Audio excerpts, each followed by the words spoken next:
সুপ্রিয় দর্শক শ্রোতা ভাই বোনেরা, চান্দ্র বর্ষের যেই কয়েকটি মাস কোরআন এবং সুন্নাহর দৃষ্টিতে খুবই গুরুত্বপূর্ণ, তাৎপর্যপূর্ণ, ফজিলতপূর্ণ, তার মধ্যে একটি হলো রজব মাস, যে মাসটি শুরু হয়েছে কয়েকদিন হলো।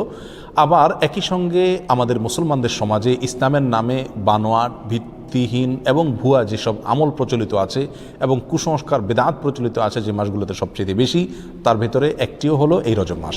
যার কারণে একজন মুসলমানকে এই রজব মাসের তাৎপর্য, গুরুত্ব এবং করণীয়, পাশাপাশি এ মাস উপলক্ষে কুসংস্কার এবং বর্জনীয় বিষয়গুলো জানা অত্যন্ত গুরুত্বপূর্ণ।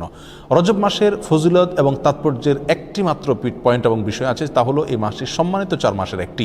আল্লাহ সুবহানাহু ওয়া তাআলা বছরের 12টি মাসের ভিতরে 4টি মাসকে সম্মানিত মাস হিসেবে ঘোষণা দিয়েছেন এবং সেই 4টি মাসের ভিতরে একটি হলো এই রজব মাস, আর বাকি 3টি হলো জিলকদ, জিলহজ এবং মুহাররম, 11, 12 এবং 1 নম্বর মাস। আর এই চতুর্থ সম্মানিত মাস হলো রজব মাস। বিধায় সম্মানিত মাস উপলক্ষে এই মাসের মর্যাদা রয়েছে। সম্মানিত মাস উপলক্ষে যুদ্ধ বিগ্রহ করা যায় না, এই মাসেও তাই করা যাবে না। সম্মানিত মাস উপলক্ষে আল্লাহ বলেছেন ফালা তাজলিমু ফিহিন্না আনফুসাকুম, নিজের প্রতি অবিচার করা যাবে না। বিধায় গুনাহ, খাতা ইত্যাদি করা যাবে না, পাপাচার ইত্যাদি অন্য মাসের চাইতে এই মাসে না করার ব্যাপারে বেশি সচেতন এবং সাবধান থাকতে হবে। এটি একটি গুরুত্বপূর্ণ দিক এই মাসের। এর বাইরে রজব মাসের ফজিলত এবং মর্যাদাকে কেন্দ্র করে কোরআন এবং সুন্নাহ বিশুদ্ধ সূত্রে একটি হাদিসও বর্ণিত হয় নাই। বিধায় একটি মাত্র মর্যাদার দিক হলো এই মাসের সম্মানিত মাসের একটি মাস।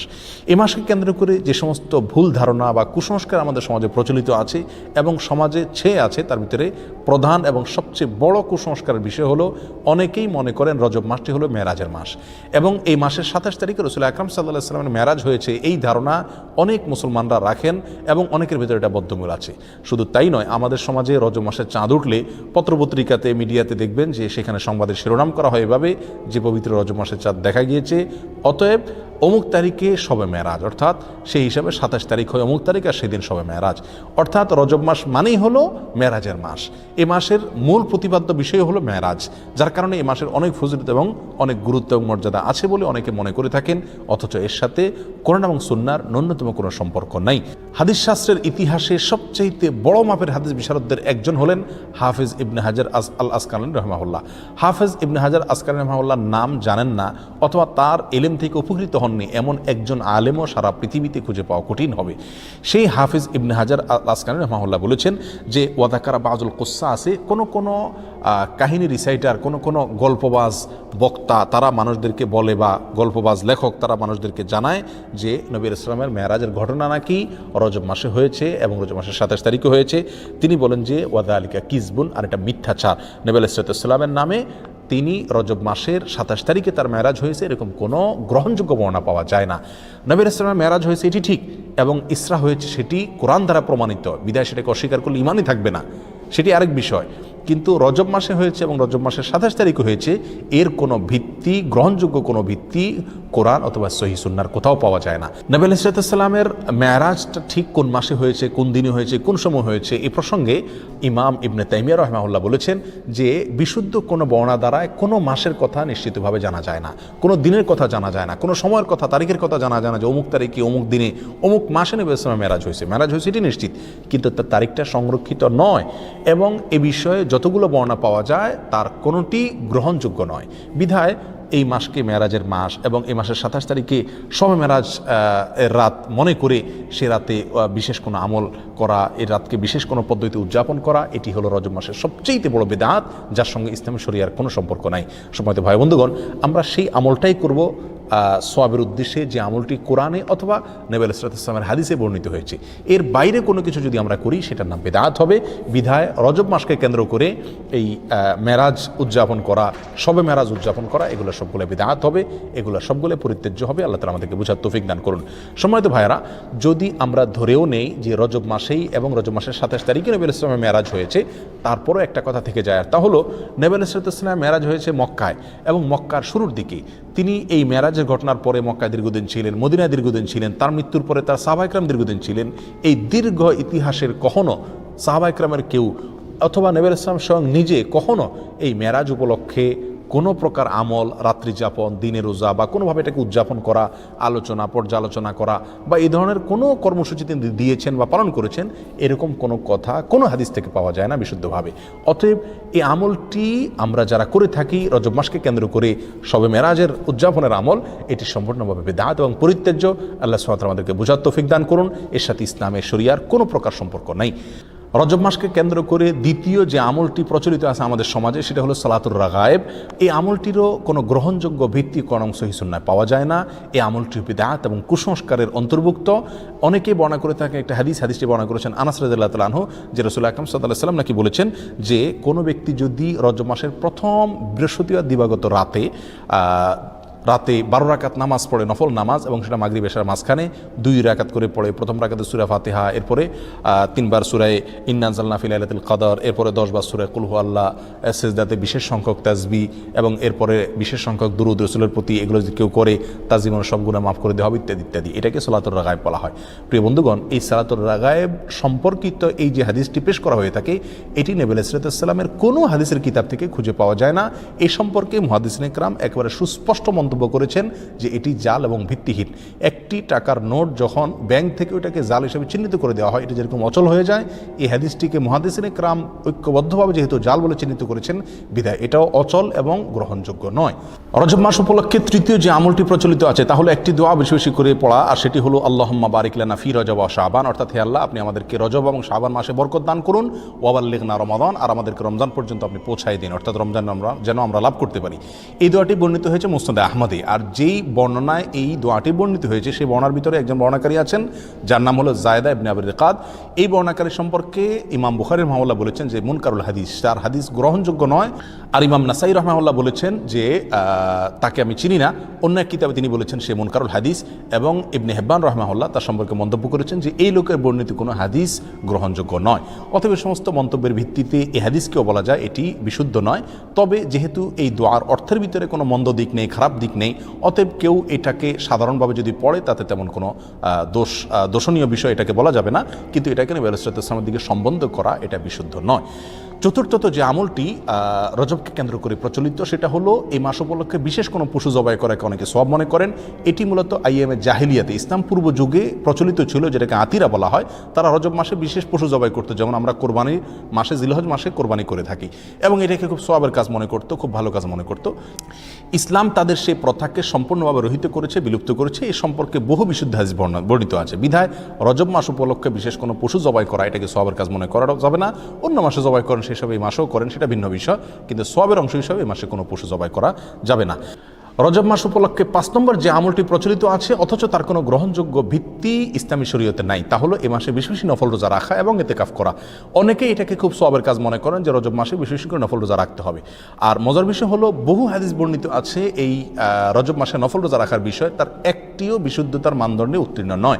একটি মাত্র হাদিস পাওয়া যায় সুনানে আবু দাউদের ভিতরে। এক লোক নবী আলাইহিস সালামের কাছে আসছেন, তার সঙ্গে 1 বছর পরে দেখা করছেন। নবী আলাইহিস সালামকে বললেন, ইয়া রাসূলুল্লাহ, আপনি আমাকে চিনতে পারেননি, আমি তো অমুক।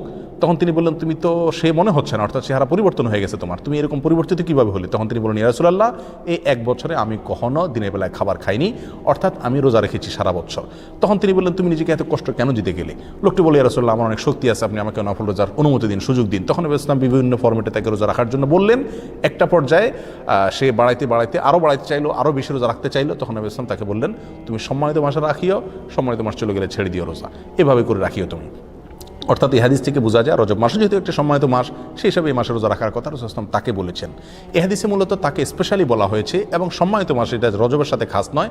বিধায় রজব মাসে নফল রোজার বিশেষ কোনো ফজিলত আছে এরকম মনে করাটা বিশুদ্ধ নয়। রজব মাসকে কেন্দ্র করে আরেকটি আমল প্রচলিত আছে, তা হলো উমরা বেশি বেশি করা। বিশেষ করে সৌদি আরবে প্রচলিত আছে, আর শিয়াদের ভিতরে এটা বেশি প্রচলিত আছে।